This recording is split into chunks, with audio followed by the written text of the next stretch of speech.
भूख की भट्टी में तपते हैं जो इरादे, वो कभी हुक्मरानों के आगे झुका नहीं करते। जी हाँ दोस्तों, जब जंतर मंतर पे प्रोटेस्ट हुआ 20 जुलाई को, तो ऐसा ही हुआ दोस्तों। 20 जुलाई को ऐसा क्या हुआ कि पुलिस को आंसू गैस की गोले फेंकने पड़े, लाठी चार्ज करनी पड़ी। बहुत सारे स्टूडेंट जो 10वीं और 12वीं के छात्र थे उनको मारा गया, पीटा गया। किसी का हाथ टूटा, किसी का पैर टूटा, बहुतों को चोट आई और यह दिन भर चलता रहा। आखिर ऐसी नौबत क्यों आई कि प्रदर्शनकारी स्टूडेंट पर लाठियां भाजनी पड़ी, आंसू गैस के गोले फेंकने पड़े? इन सब सोनम सर के वाइफ के बाल खींचकर घसीट कर लेकर जा रही है पुलिस उन्हें। देखिए देखिए अभी भी पुलिस, ये देखिए लड़ाई देखिए, ये देखिए किस तरीके से मार रहे हैं। ये लाठीचार्ज देख सकते हैं आप यहाँ पर, और मैं आपको भी दिखा रहा हूँ कि वह जंतर मंतर दिल्ली पर धरना कर रहे थे। इस धरने में स्टूडेंट के सवालों के लेकर भारत के मशहूर शिक्षाविद सोनम वांगचुक अनशन पर बैठे थे। जब समय बीतता गया तो उनके अनशन को धीरे धीरे सपोर्ट मिलने लगा राजनीतिक पार्टियों से और बड़े बड़े लोगों से। 1 दिन, 2 दिन, 5 दिन, 10 दिन, 20 दिन, और सोनम वांगचुक की स्वास्थ्य धीरे धीरे गिरता गया, उनके वजन में कमी होती गई। जब 21वें दिन अनशन शुरू हुआ, 18 तारीख को जंतर मंतर से जबरदस्ती सोनम वांगचुक को एम्बुलेंस में बिठाकर सफदरजंग अस्पताल में भर्ती करा दिया गया। पुलिस का कहना है कि उसके स्वास्थ्य को लेकर पुलिस ने यह एक्शन लिया है, और यही सवाल खड़े होने शुरू होते हैं कि क्या किसी अनशनकारी को उसकी इच्छा के खिलाफ अस्पताल में ले जाना उचित है? कुछ लोगों का कहना है कि यह लोकतांत्रिक विरोध के अधिकार को दबाया जा रहा है। लोग कह रहे हैं कि यह अंग्रेजों से भी गई गुजरी सरकार है। जी हाँ, अंग्रेज भी जब अनशनकारियों से मिलने जाते थे तो उसकी समस्या सुनते थे। ऐसी क्या मजबूरी थी कि सरकार ने बातचीत नहीं की? क्या एम्बुलेंस से अस्पताल ले जाना बातचीत से आसान था? बातचीत के लिए क्या चाहिए? बातचीत के लिए चाहिए कि सरकार की अच्छी मंशा हो। अगर सरकार बातचीत करना चाहती है तो कर सकती है, लेकिन सरकार को बातचीत से अच्छा उसे एम्बुलेंस में भेजकर अस्पताल में भर्ती कराना लगा। उसको लगा कि जब सोनम वांगचुक को उठा लेंगे तो आंदोलन बंद हो जाएगा, लोग चले जाएंगे, लेकिन ऐसा नहीं हुआ। लोगों का गुस्सा और बढ़ गया। लोगों ने आह्वान किया कि लोग अधिक से अधिक जंतर मंतर पर आए और चलो संसद मार्च में सम्मिलित हो। भीड़ बढ़ती गई, लोगों में गुस्सा था, पूरे देश में लोग जुटने लगे और 20 जुलाई को संसद चलो मार्च शुरू हुआ। यहां मुद्दा सिर्फ सोनम वांगचुक को लेकर नहीं था, इसकी सबसे बड़ी मांग थी पेपर लीक के लिए जवाबदेही, शिक्षा मंत्री का इस्तीफा, छात्रों को न्याय, शिक्षा व्यवस्था में सुधार, आंदोलन कर रहे युवाओं के खिलाफ कार्रवाई न करने की गारंटी। लेकिन रास्ते में पुलिस और प्रदर्शनकारियों के बीच टकराव हुआ।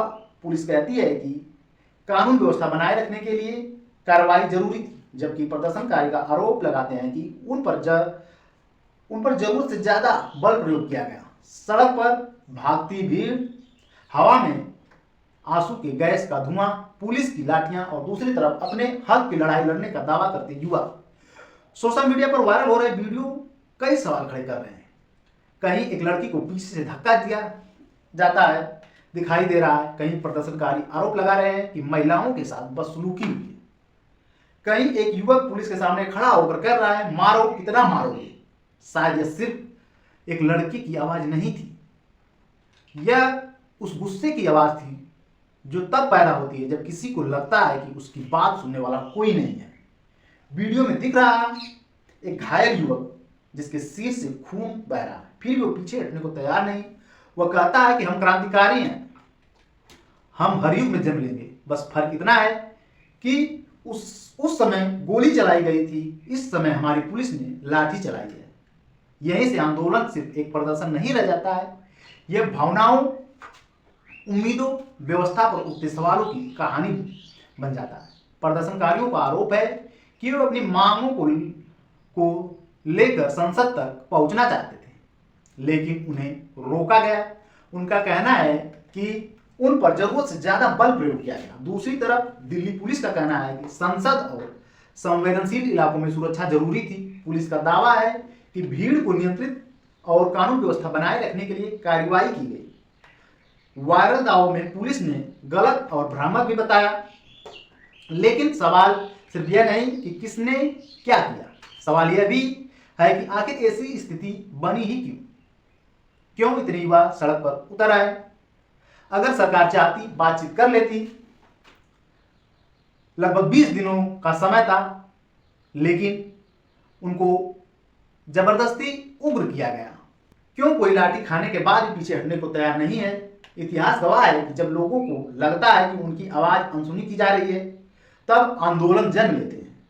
और जब आंदोलन और सत्ता आमने सामने खड़े हो जाते हैं, तब सबसे ज्यादा चर्चा पुलिस की लाठी या प्रदर्शनकारियों से गुस्से की नहीं, बल्कि उस वजह की होनी चाहिए जिसने लोगों को सड़क पर उतरने के लिए मजबूर किया। आज भी बहस जारी है, क्या यह कानून व्यवस्था बनाए रखने की कार्रवाई थी या फिर अपनी बात करने की कोशिश कर रहे युवाओं पर जरूरत से ज्यादा सख्ती। इस सवाल का जवाब शायद अदालतें, जांचों और आने वाले समय में मिलेगा।